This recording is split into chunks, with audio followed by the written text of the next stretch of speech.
स्वागत है आपका all in one exam ready series में, जहां पर हम थ्योरी प्रैक्टिकल वाइवा के साथ आंसर राइटिंग भी प्रैक्टिस करेंगे, ताकि आप एग्जाम में कम से कम शब्दों में बेहतरीन आंसर लिख कर आए और एग्जामिनर भी खुश होकर आपको फुल मार्क्स देकर जाए। आज हम करेंगे class 12 contemporary world politics the end of bipolarity. Chapter का सबसे पहला सवाल ये है कि आखिर 1989 में बर्लिन वॉल में ऐसा क्या हुआ।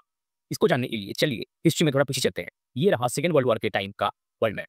यहाँ पे आप येलो कलर में जो कंट्रीज देख रहे हैं ये सभी एलाइड पावर्स है। वही दूसरी ओर रेड कलर में जो कंट्रीज आप देख रहे हैं ये सभी एक्सिस पावर्स है। अब इन एक्सिस पावर्स में सबसे पावरफुल जर्मनी का। सेकेंड वर्ल्ड वॉर में जब एलाइड पावर्स ने एक्सिस पावर को हरा दिया था तो उन्होंने जर्मनी को 4 हिस्सों में डिवाइड कर लिया और जर्मनी के 4 अलग अलग हिस्सों में 4 अलग अलग एलाइड पावर्स रूल कर रहे थे। अब आपके दिमाग में आ रहा होगा कि अगर एलाइड पावर्स ही रूल कर रहे थे तो यहाँ पे दिक्कत कहाँ पे था। दिक्कत यहाँ पे था कि जर्मनी के इस वाले पोर्शन में जहाँ पे सोवियत रूल कर रहा था यहाँ पर था सोशलिज्म। वही दूसरी ओर बाकी के तीनों जगह पे था कैपिटलिज्म। इस चीज को और बेहतर तरीके से समझने के लिए चलिए जान लेते हैं कैपिटलिज्म, सोशलिज्म और कम्युनिज्म के बारे में। कार्ल मार्क्स के अकॉर्डिंग कोई भी सोसाइटी जब प्रगति करता है तो वो 5 स्टेजेस के थ्रू गुजरता है। उन्हीं 5 स्टेजेस में से जो तीसरा स्टेज है वो स्टेज है कैपिटलिज्म का। उसके बाद का स्टेज सोशलिज्म और लास्ट और 5वां स्टेज है कम्युनिज्म का। अब सोशलिज्म समझने के लिए कैपिटलिज्म और कम्युनिज्म समझना बहुत जरूरी है। कैपिटलिज्म में यहाँ पे अनलिमिटेड प्राइवेट प्रॉपर्टी एक इंसान ओन कर सकता है। वही दूसरी और कम्युनिज्म में एक इंडिविजुअल कोई भी प्राइवेट प्रॉपर्टी को नहीं कर सकता। मतलब कम्युनिज्म में जो भी रिसोर्सेज या फिर जो भी प्रॉपर्टी होगा सब कुछ सिर्फ और सिर्फ गवर्नमेंट खुद ओन कर रहा होगा। मतलब कि आसान शब्दों में कहे तो हम ये कह सकते हैं कि कैपिटलिज्म में एक रिच जितना चाहे वो उतना प्रॉपर्टी ओन कर सकता है। वही दूसरी ओर एक गरीब जितना चाहे उतना प्रॉपर्टी खो सकता है। लेकिन कम्युनिज्म में एक रिच अपने मर्जी मुताबिक प्रॉपर्टी नहीं ओन कर सकता या फिर वो प्रॉपर्टी ही नहीं ओन कर सकता। हर एक इंसान को उतना ही प्रॉपर्टी मिलेगा या फिर उतना ही रिसोर्सेस मिलेगा जितना उसका जरूरत है, ना कि उसका जितना मर्जी है। तो कैपिटलिज्म में चॉइस के अकॉर्डिंग आप जितना चाहे रिसोर्सेस कलेक्ट कर सकते हैं, लेकिन कम्युनिज्म में आप सिर्फ और सिर्फ अपने नीड के अकॉर्डिंग रिसोर्सेस पा सकते हैं। तो हम ये कह सकते हैं कि कैपिटलिज्म में रिच जितना चाहे उतना अमीर होता चला जाएगा और एक पुअर डिम डिप और ज्यादा गरीब होता चला जाएगा। मतलब इन दोनों का डिफरेंस और ज्यादा बढ़ेगा और जब डिफरेंस बढ़ेगा तो रिच क्लास और पुअर क्लास या फिर हाई क्लास, लोअर क्लास या मिडिल क्लास, ऐसे सोसाइटी में अलग अलग क्लासेस बन जाएंगे। मतलब कि सोसाइटी में क्लास डिस्टिंक्शन होगा। वही दूसरी और कम्युनिज्म में क्योंकि सभी को बराबर ट्रीट किया जाएगा और सारे रिसोर्सेज गवर्नमेंट खुद ओन करेगी तो यहाँ पे सभी को इक्वल होंगे। मतलब यहाँ पे कोई भी क्लास नहीं होगा। अब कैपिटलिज्म में हर कोई चीज मार्केट फोर्सेस के ऊपर छोड़ दिया जाएगा। मतलब एक चीज का डिमांड अगर हाई होगा तो उसका प्राइस भी हाई चला जाएगा। लेकिन कम्युनिज्म में हर चीज का डिमांड गवर्नमेंट खुद डिसाइड करेगी। मतलब कि किसी चीज की कीमत उसके सप्लाई के ऊपर नहीं बल्कि गवर्नमेंट के मर्जी मुताबिक डिसाइड होगा। अब सोशलिज्म, कैपिटलिज्म और कम्युनिज्म के बीच का एक स्टेज है जहां पे ना तो गवर्नमेंट पूरी तरह सारी प्रॉपर्टी कोड कर रही है और ना ही यहाँ पे पूरी तरह प्राइवेट प्रॉपर्टी पे ओनरशिप है। मतलब कुछ लोगों के पास अभी भी प्राइवेट प्रॉपर्टी है और कुछ चीजें गवर्नमेंट ओन कर रही है। धीरे धीरे कैपिटलिज्म और सोशलिज्म का डिफरेंस इतना बढ़ता चला गया कि पूरा वर्ल्ड सेकेंड वर्ल्ड वॉर के बाद 3 हिस्सों में डिवाइड हो गया। ब्लू कलर में जो आप कंट्रीज देख रहे हैं ये सभी कंट्रीज कैपिटलिज्म के आइडियोलॉजी को सपोर्ट कर रहे थे या फिर यूएसए को सपोर्ट कर रहे थे। वही दूसरी ओर जो कंट्रीज रेड कलर में है ये सभी सोशलिज्म को या फिर यूएसएसआर को सपोर्ट कर रहे थे। वही तीसरी ओर जो कंट्रीज आप व्हाइट कलर में देख रहे हैं जिसमें इंडिया भी आता है, ये कंट्रीज किसी भी आइडियोलॉजी को सपोर्ट नहीं कर रहे थे। मतलब ये सभी कंट्रीज न्यूट्रल थे। तो जो कंट्रीज कैपिटलिज्म को सपोर्ट कर रहे थे वो सभी कंट्रीज बन गए फर्स्ट वर्ल्ड। जो कंट्रीज सोशलिज्म को सपोर्ट कर रहे थे वो बन गए सेकंड वर्ल्ड और जो कंट्रीज न्यूट्रल थे वो सभी बन गए थर्ड वर्ल्ड। अभी जो कंट्रीज फर्स्ट वर्ल्ड में आते थे उन्होंने अपना एक ग्रुप बना लिया। उस ग्रुप का नाम था नेटो। जो कंट्रीज सेकंड वर्ल्ड में थे या फिर सोशलिज्म को सपोर्ट कर रहे थे उन्होंने जो ग्रुप बनाया उसका नाम था वार्सो पैक्ट। वही तीसरी और जो कंट्रीज न्यूट्रल थे उन्होंने जो ग्रुप बनाया उसका नाम था नॉन अलाइनमेंट मूवमेंट। चलिए अब लौट आते हैं जर्मनी पर। ये रहा जर्मनी का मैप और ये रहा जर्मनी का कैपिटल बर्लिन। यही कैपिटलिज्म और सोशलिज्म के बीच का डिफरेंस धीरे धीरे इतना बढ़ता चला गया कि सेकेंड वर्ल्ड वॉर के बाद इसी डिफरेंस ने दुश्मनी का रूप लेकर कोल्ड वॉर शुरू कर दिया। अभी इसी कोल्ड वॉर के चलते जर्मनी के कैपिटल बर्लिन को भी 2 बराबर हिस्सों में डिवाइड कर लिया गया, जहां पे वेस्ट में कैपिटलिज्म था और वही दूसरी ओर ईस्ट में सोशलिज्म। अभी ईस्ट में जहां पर सोशलिज्म था लोग वहां पे इतने ज्यादा परेशान थे कि उन्होंने धीरे धीरे ईस्ट से वेस्ट की ओर भागना शुरू कर दिया।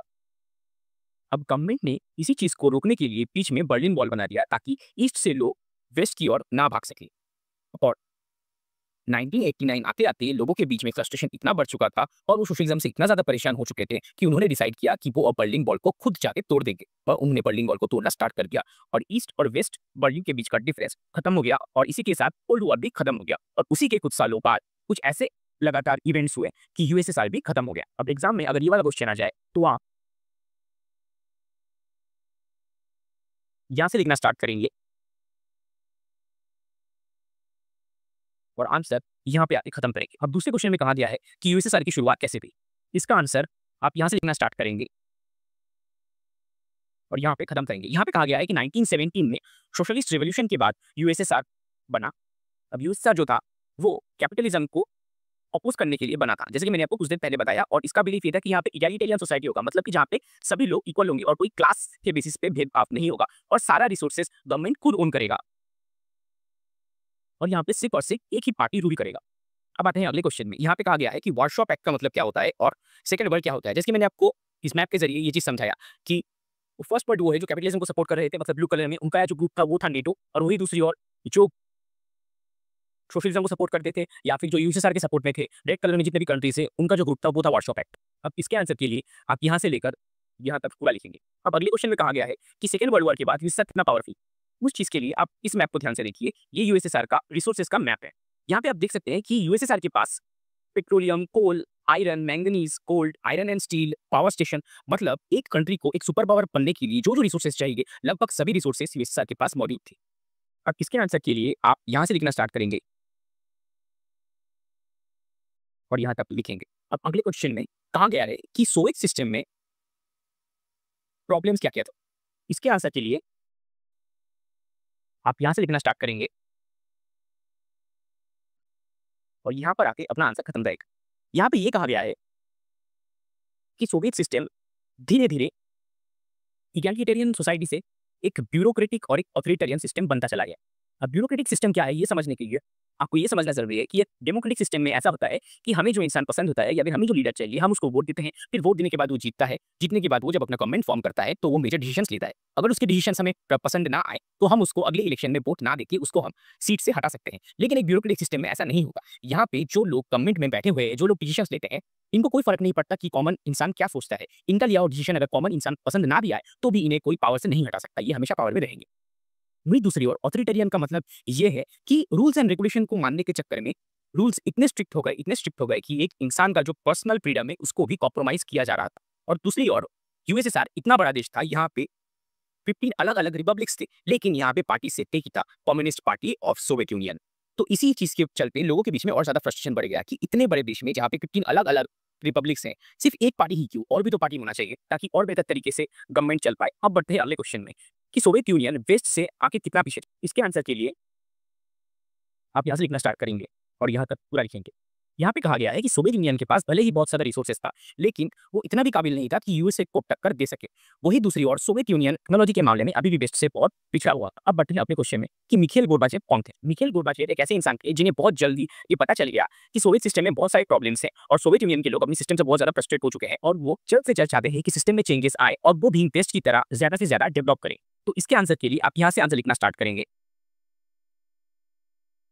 और यहाँ पर आके आंसर खत्म करें। इसी के साथ साथ आप बीच में एक लाइन ऐड करेंगे कि मिखाइल गोर्बाचेव यहाँ से लेके ये वाला पोर्शन आप आंसर के स्टार्टिंग में लिखेंगे और यहाँ पे ये पेरिस्ट्रोइका और ग्लासनोस्ट को स्पेशली आप मेंशन करें। अब गोर्बाचेव के पेरिस्ट्रोइका और ग्लासनोस्ट जैसे रिफॉर्म्स के चलते सोवियत सिस्टम में क्या क्या हुआ और 1991 का कुछ क्या मिखाइल गोर्बाचेव ने जो रिफॉर्म्स किया उनका रिफॉर्म्स कुछ ऐसा था कि उन्होंने सिस्टम को लूज बना दिया। मतलब कि पहले जैसे सिस्टम में बहुत ज्यादा रिस्ट्रिक्शंस थे, अब वो रिस्ट्रिक्शन धीरे धीरे खत्म हो गए। अभी लोगों के पास बहुत ज्यादा इंडिपेंडेंस था कि वो गवर्नमेंट के अगेंस्ट बोल सके। गोर्बाचेव के जो पार्टी के मेंबर थे उन्हें ये चीज पसंद नहीं आया। उन्हें ये बहुत जल्दी रियलाइज हो गया कि गोर्बाचेव अगर ऐसा करते रहे तो बहुत जल्द पार्टी मेंबर्स अपना पावर खो रहे। तो इसी चीज के चलते गोर्बाचेव की खुद की पार्टी के मेंबर्स उनके अगेंस्ट चले गए और इसी बीच 1991 आते आते बोरिस येल्सिन जो खुद भी communist party of Soviet union के ही मेंबर थे, उन्होंने सोवियत यूनियन के फ्रस्ट्रेटेड लोगों को गाइड करना शुरू कर दिया। और उसी चीज के चलते दिसंबर 1991 आते आते 3 बड़े रिपब्लिक रशिया, यूक्रेन और बेलारूस ने मिलकर यूएसएसआर को डिसबैंड कर दिया। और उसी चीज के साथ साथ communist party of Soviet union भी बैन और यूएसएसआर के खत्म होने के बाद जो सिस्टम अडॉप्ट किया गया वो था कैपिटलिज्म और डेमोक्रेसी। तो जब भी ये वाला क्वेश्चन आएगा तो आप आंसर यहाँ से लिखना शुरू करेंगे, ये वाला पैराग्राफ पूरा लिखेंगे, फिर आप यहाँ से लेकर यहाँ तक पूरा लिखेंगे। अब अगले क्वेश्चन में कॉमनवेल्थ ऑफ इंडिपेंडेंट स्टेट्स या CIS क्या है। जैसा कि आप देख सकते हैं कि यूएसएसआर टूटने से पहले एक इतना बड़ा देश था उसके बाद वो जब टूटा तो वो 15 छोटे-छोटे देश में डिवाइड हो चुका था। मतलब कि यूएसएसआर के पास जितने भी रिसोर्सेस थे, वो इन 15 अलग-अलग कंट्रीज में डिवाइड हो चुके थे। उसी के साथ-साथ सोवियत यूनियन की देशों के बीच में यूनिटी बनाए रखने के लिए गवर्नमेंट ने सीआईएस या फिर कॉमनवेल्थ ऑफ इंडिपेंडेंट स्टेट्स को बनाया। अब इसके आंसर के लिए यहाँ से लिखना स्टार्ट करेंगे और यहाँ तक पूरा लिखेंगे। अब बात करते हैं कि पावरफुल एक देश अचानक से कैसे टूट गया। इस क्वेश्चन का आंसर थोड़ा कॉम्प्लिकेटेड है, लेकिन आप इसको कुछ इस तरह लिखेंगे। सबसे पहले आप ये वाला पैराग्राफ लिखेंगे जो कि आपका पॉइंट 1 होगा। उसके बाद आप डायरेक्टली चले जाएंगे इस पैराग्राफ में जो कि आपका पॉइंट 2 होगा। फिर आप ये वाला पैराग्राफ लिखेंगे जो कि आपका पॉइंट 3 होगा। उसके बाद अब लास्ट पॉइंट के लिए ये वाला पैराग्राफ लिखेंगे जो कि आपका पॉइंट 4 होगा। अब इन पैराग्राफ्स में ये कहा गया है कि सोवियत यूनियन के टूटने के पीछे सबसे बड़ा कारण था उसका इंटरनल वीकनेस। लोगों के बीच में जैसे जैसे फ्रस्ट्रेशन बढ़ता चला गया, लोगों का गवर्नमेंट के ऊपर से भरोसा फूट गया। वही दूसरी ओर सेकंड पॉइंट पे ये कहा गया है कि सिस्टम तो गवर्नमेंट के कंट्रोल में था, गवर्नमेंट के कंट्रोल में होने के बावजूद इस सिस्टम ग्रो नहीं कर रहा था, इकोनॉमी स्टैग्नेंट हो चुकी थी, जिससे कि कॉमन इंसान को शॉर्टेजेस फेस करना पड़ रहा। तीसरे पॉइंट में ये कहा गया है कि गोर्बाचेव ने जब प्रॉमिस किया तो लोगों को एक उम्मीद दिखा और लोगों को ये समझ में आ गया कि यूएसएसआर जो कि अपने आप को इतना बड़ा सुपर पावर बता रही थी, वो एक्चुअल में वेस्ट से कितना ज्यादा पीछे। और फोर्थ पॉइंट में ये कहा गया है कि कोल्ड वॉर स्टार्ट होने के बाद लोगों ने जब इतनी परेशानी फेस की तो उन्हें ये रियलाइज हुआ कि यूएसएसआर जैसे इतने बड़े कंट्री का पार्ट होने से बेहतर ये है कि 15 अलग-अलग रिपब्लिक्स, 15 अलग-अलग कंट्री बनकर रहे। अगले क्वेश्चन में कहा गया है कि सिस्टम अचानक से इतना वीक कैसे हो गया और इकोनॉमी कैसे स्टैग्नेट हो। इसके आंसर के लिए आप यहाँ से लिखना स्टार्ट करेंगे।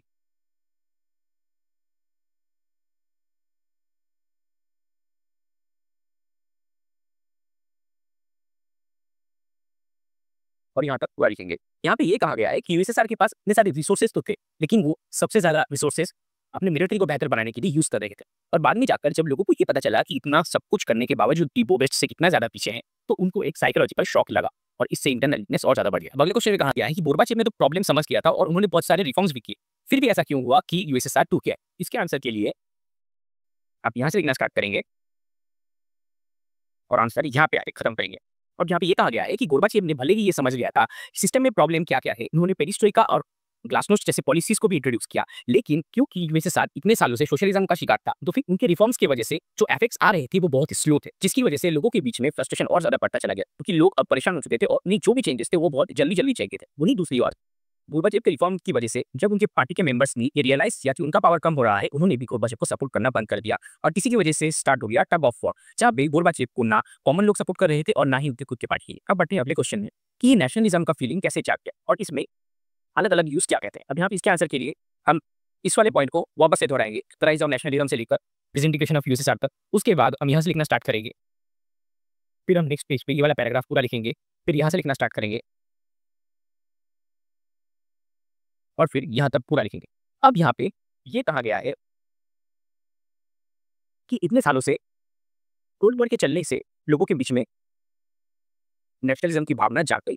अब वही दूसरी ओर बहुतों का मानना ये है कि गोर्बाचेव ने जब रिफॉर्म्स लाने की कोशिश की तो लोगों को ये अचानक से रियलाइज हुआ कि वो कितने पीछे हैं और सडनली तब नेशनलिज्म उनके बीच में जाग उठा। कोल्ड वॉर के चलते बहुत लोगों का ये मानना था कि यहाँ पे जो सेंट्रल एशियन कंट्रीज है, क्योंकि यहाँ पे बहुत ज्यादा डिफरेंसेस है जो कि हम बॉडी कलर या फिर लैंग्वेज या फिर रिलीजन के बेसिस पे देख सकते हैं, तो इनके बीच में यूनिटी सबसे ज्यादा कम होगी और यही सबसे पहले यूएसएसआर को छोड़ने के लिए डिमांड करेंगे। लेकिन हुआ ठीक इसका उल्टा। रशिया, यूक्रेन, बेलारूस, इनका ये मानना था कि USSR as a country in 15 republics को एक साथ रखने के लिए बहुत ज्यादा रिसोर्सेज खर्च कर रही है और उनमें से कजाकिस्तान, उज्बेकिस्तान या फिर सेंट्रल एशियन जो कंट्रीज है, ये क्योंकि बहुत ज्यादा पिछड़े हुए हैं, तो इनको यूएसएसआर का पार्ट बनाए रखने के लिए इतना रिसोर्सेज खर्च करने का कोई भी जरूरत नहीं है। लेकिन इन सब के बावजूद भी सेंट्रल एशियन जो कंट्रीज थे आखिर तक यूएसएसआर का पार्ट बने रहना चाहिए। अब बढ़ते हैं अगले क्वेश्चन में कि इस डिसइंटीग्रेशन की वजह से क्या क्या कॉन्सिक्वेंसेस देखने को मिले। अब इसके आंसर के लिए आप ये लिखेंगे पहले पॉइंट में, दूसरे पॉइंट पे आप यहाँ से लिखना स्टार्ट करेंगे,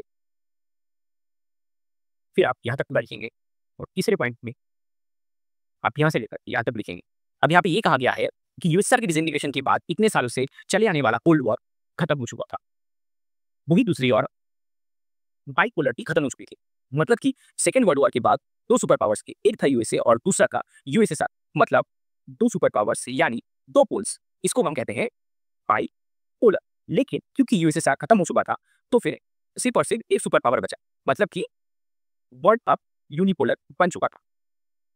अब इस यूनिपोलर के बनने के बाद यूएसएसआर जो कि 15 छोटे छोटे कंट्रीज में डिवाइड हो चुका था, अब ऐसा भी हो सकता था कि यहाँ पे 15 अलग अलग कंट्रीज मिलके 15 अलग अलग सुपर पावर्स बने, मतलब यहाँ पे बहुत सारे सुपर पावर्स एक साथ बन सकते थे। तो हम ये भी कह सकते हैं कि वर्ल्ड यूनिपोलर की जगह मल्टीपोलर भी हो सकता था। और यहाँ पे किसी पॉइंट में ये कहा गया है कि सोवियत यूनियन जब खत्म हुआ तो 15 अलग अलग नए कंट्री बने। आप जानते हैं शॉक थेरेपी क्या है? इसके आंसर के लिए आप यहाँ से लेकर यहाँ तक लिखेंगे। यहाँ पे ये कहा गया है शॉक थेरेपी मतलब जब कोई भी सिस्टम सोशलिज्म से कैपिटलिज्म की तरफ शिफ्ट करती है तो इसी प्रोसेस को हम शॉक थेरेपी कहते हैं। अगले क्वेश्चन में कहा गया है कि शॉक थेरेपी के चलते क्या क्या इंटरनल चेंजेस स्ट्रक्चरल चेंजेस देखने को मिलते हैं। शॉक थेरेपी के चलते जो इंटरनल चेंजेस होते हैं उनमें सबसे पहला है प्राइवेटाइजेशन। प्राइवेटाइजेशन का मतलब ये है कि अभी तक जो कंपनीज खुद गवर्नमेंट ओन कर रही थी वो सभी कंपनीज अब नीलाम किए जाते हैं और वो सभी कंपनीज किसी प्राइवेट एंटिटी या फिर किसी इंसान के हवाले सौंप किए जाते हैं। और वहीं में दूसरी ओर जो फार्म्स अभी तक कलेक्टिव फार्म्स थे वो सभी फार्म्स अभी प्राइवेट फार्म्स बन जाते हैं। तो इसके आंसर के लिए आप यहाँ से लेकर यहाँ तक पूरा लिखेंगे। शॉक थेरेपी के लिए एक्सटर्नल चेंजेस क्या है? अब इसके आंसर के लिए आप यहाँ से लेकर यहाँ तक पूरा लिखिए। यहाँ पे ये कहा गया है कि अभी तक सोवियत सिस्टम टोटली क्लोज्ड था, मतलब बाहर से कोई कंपनी आके सोवियत यूनियन में इन्वेस्टमेंट नहीं कर पाती। तो अभी सोवियत यूनियन के खत्म होने के बाद यहाँ पे अब कोई भी फॉरेन कंट्री आके यहाँ पे इन्वेस्टमेंट कर सकती है, मतलब कि यहाँ पे हम फॉरेन डायरेक्ट इन्वेस्टमेंट देख सकते हैं। अब अगले क्वेश्चन में कहा गया है कि इसकी वजह से ट्रेड अलायंस में क्या इफेक्ट है? इसके आंसर के लिए अब यहाँ से लेकर यहाँ तक पूरा चाहिए। यहाँ पे कहा गया है कि यूएसएसआर जब खत्म हो गया तो यहाँ पे वार्सो पैक्ट के अंदर आने वाले सारे कंट्रीज ने फिर वेस्टर्न यूरोप से अपना ट्रेड रिलेशंस बढ़ाना शुरू कर लिया और बहुत से कंट्रीज अब नेटो का पार्ट बनने लगे। अब बात करते हैं शॉक थेरेपी के कॉन्सिक्वेंसेस के बारे में। इसके आंसर के लिए आप यहाँ से लिखना स्टार्ट करेंगे और यहाँ पे अपना आंसर खत्म करेंगे। लोगों का मानना ये था कि जब शॉक थेरेपी किया जाएगा या फिर जब सिस्टम सोशलिज्म से कैपिटलिज्म की तरफ शिफ्ट किया जाएगा तो अचानक से बहुत ज़्यादा डेवलपमेंट देखने को मिलेगा, लेकिन हुआ कि इसका उल्टा, क्योंकि अब सारे गवर्नमेंट ओन चीज़ें प्राइवेटाइज किए जा रहे थे, मतलब गवर्नमेंट के सारे कंपनीज अभी प्राइवेट एंटिटीज को बेचे जा रहे थे, तो फिर चीज़ों की कीमत में अचानक से एक बहुत बड़ा गिरावट देखने को मिला। इसीलिए हम इसे कहते हैं largest garage sale in the history. अब शॉक थेरेपी की वजह से रशियन करेंसी में क्या चेंजेस देखने को मिले? अभी तक रशियन इकोनॉमी एक क्लोज इकोनॉमी था, लेकिन जब यूएसएसआर टूटा और इकोनॉमी ओपन हो गया तो इसके चलते रशियन करेंसी का वैल्यू भी गिर गया। इसके आंसर के लिए हमें पूरा पैराग्राफ लिखते हैं। अब यहाँ पे कहा गया है कि शॉक थेरेपी के चलते इनइक्वालिटी कैसे बढ़ा? इसके आंसर के लिए हम यहाँ से लेकर यहाँ तक लिखेंगे। जैसे कि मैंने आपको एकदम शुरुआत में बताया था कि कैपिटलिज्म जो सिस्टम है वहाँ पे एक इंसान जितना चाहे उतना रिसोर्सेज ओन कर सकता है, और वही दूसरी ओर कम्युनिज्म में गवर्नमेंट का यही फोकस रहता है कि वो सारे प्रॉपर्टी खुद ओन करे और सोसाइटी में सबको बराबरी ट्रीट किया जाए, कोई अपनी मर्जी मुताबिक रिसोर्सेज ना ओन कर पाए। और सिस्टम जब कैपिटलिज्म में शिफ्ट हो गया तो वापस से लोग अपने मर्जी मुताबिक रिसोर्सेज ओन करते चले गए और जो गरीब थे वो गरीब होते चले गए और जो अमीर थे वो धीरे धीरे अमीर होते चले गए। अब अगले क्वेश्चन में कहा गया है कि डेमोक्रेटिक इंस्टीट्यूशन की कंस्ट्रक्शन को उतना ज्यादा अटेंशन नहीं दिया गया जितना कि इकोनॉमिक ट्रांसफॉर्मेशन को दिया गया। अब इसके आंसर के लिए हम यहाँ से लेकर यहाँ तक पूरा लिखेंगे। अब यहाँ पे ये कहा गया है कि यूएसएसआर के टूटने के बाद बहुत से कंट्रीज जो थे उनका जो कॉन्स्टिट्यूशन था वो बहुत जल्दबाजी में बनाया गया था। उसमें से सबसे बड़ा एग्जांपल रशिया खुद है, जहाँ पे प्रेसिडेंट के पास अनलिमिटेड पावर्स थे।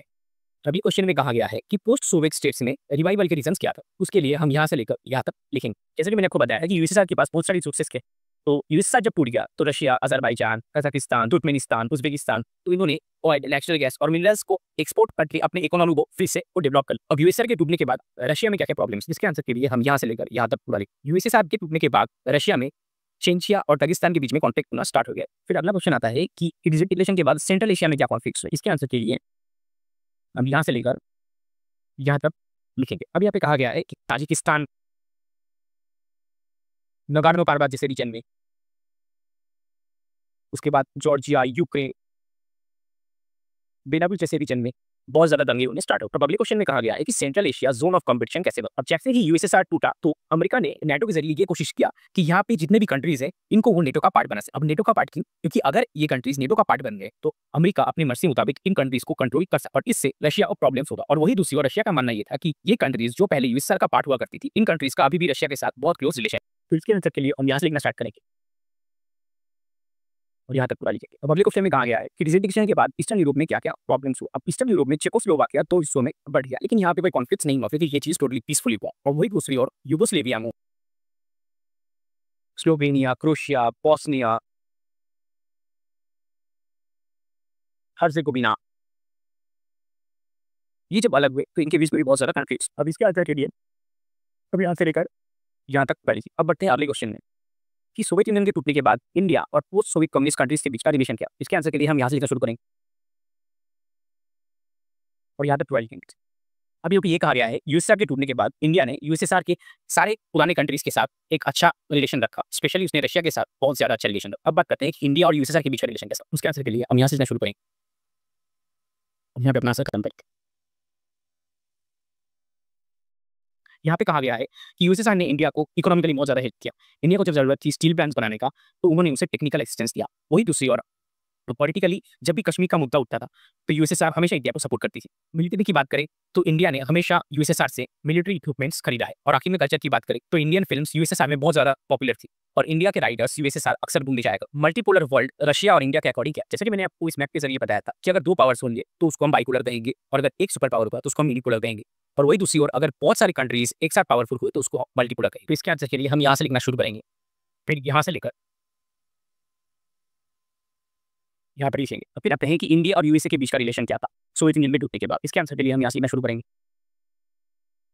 और यहाँ तक पूरा लिखेंगे। यहाँ पे यही कहा गया है कि यूएसए की तरह रशिया ने भी इंडिया को कश्मीर के मुद्दे पे बहुत ज़्यादा सपोर्ट किया। फिर इंडिया रशिया के लिए बहुत इंपॉर्टेंट मार्केट थी क्योंकि अक्सर इंडिया रशिया से बहुत ज़्यादा मिलिट्री इक्विपमेंट्स खरीदती है। और वहीं पे दूसरी ओर रशिया इंडिया के लिए न्यूक्लियर एनर्जी और स्पेस इंडस्ट्री में बहुत ज़्यादा इंपॉर्टेंट है। अब आते हैं लास्ट क्वेश्चन में, जहाँ पे आप हर एक लीडर के ऊपर एक शॉर्ट नोट लिखेंगे। उसके लिए आप एक एक करके यहाँ पे जितने भी लीडर्स हैं सभी के बारे में स्टार्टिंग से एंड तक पूरा लिखेंगे और उनका इंपॉर्टेंट कंट्रीब्यूशन आप अच्छे से अंडरलाइन करेंगे। जैसे कि व्लादिमीर लेनिन का बोल्शेविक कम्युनिस्ट पार्टी, फिर रशियन रेवोल्यूशन, उसके बाद स्लैटिन से ग्रेट टेरर, निकिता खुश्रेव के टाइम में Cuban missile crisis, a peaceful coexistence, Leonid Brezhnev जिनके टाइम पे एशियन कलेक्टिव सिक्योरिटी सिस्टम बना था, उसके बाद मिखाइल गोर्बाचेव जिन्होंने पेरिस्ट्रोइका, ग्लासनोस्ट जैसे पॉलिसीज को इंट्रोड्यूस किया और आखिर में बोरिस येल्सिन जो सबसे पहले प्रेसिडेंट बने रशिया। अब आते हैं सबसे इंपॉर्टेंट पार्ट जो कि है आंसर राइटिंग। जैसा कि आपने देखा कि हमने पूरे चैप्टर को क्वेश्चन और रेडीमेड आंसर के फॉर्मेट में कवर किया है, तो आप यहाँ पे दिए गए हर एक क्वेश्चन को वीडियो में दिए गए इन्फॉर्मेशन से बड़े ही आराम से सॉल्व कर सकते हैं। और मेरा यही सजेशन रहेगा कि आप वीडियो में दिए गए इन्फॉर्मेशन को ही यूज कीजिए ताकि आप कम से कम शब्दों में बेहतरीन आंसर लिख पाएं। और आंसर चेकिंग और इवैल्यूएशन के लिए आप हमारा टेलीग्राम चैनल ज्वाइन कर सकते हैं। और अगर वीडियो पसंद आया तो लाइक, शेयर और सब्सक्राइब कीजिए।